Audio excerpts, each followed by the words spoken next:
Hello and welcome to the Neuron. Today's topic is fetal circulation and we are going to learn it by the schematic diagram that I have created here. Now in fetal circulation, the deoxygenated blood is carried by the umbilical artery while the oxygenated blood is carried by the umbilical vein. So this umbilical vein leaves the placenta and enters the fetus at the umbilicus and which carries the 80% of the oxygenated blood.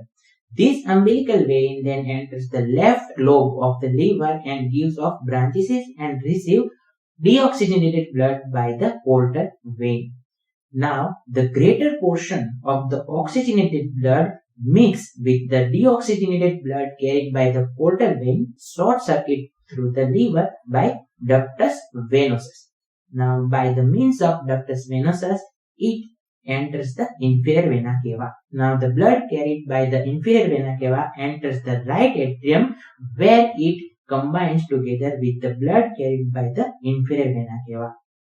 Now total 100% of this blood, 75% of the blood carried by the foramen oval to the left atrium by the help of inferior vena cava valve and crista dividens.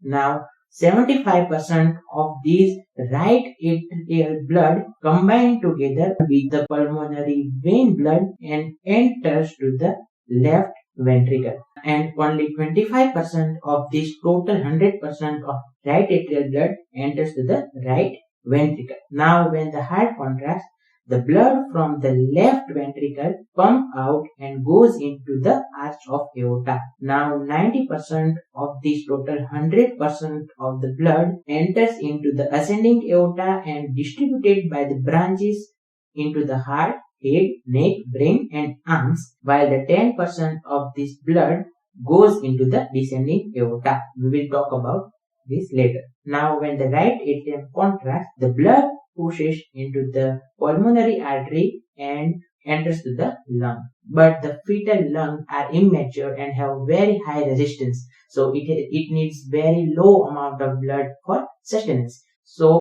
only some amount of the blood will enter into the lungs.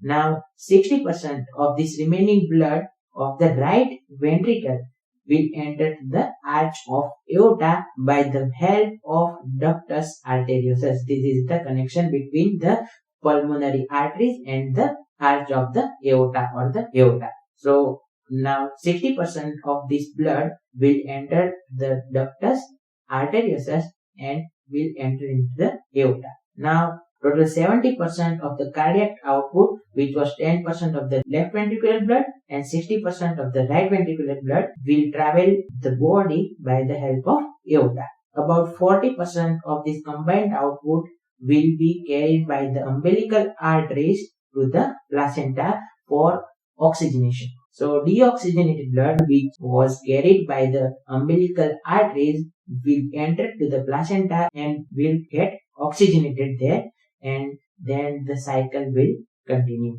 So this is the fetal circulation. If you like the video, please thumbs up and subscribe to my YouTube channel and follow me on the Instagram. There I will upload all the PDFs of these notes, and share this video as much as you can so I can get more followers and subscribers. So thank you very much and take care.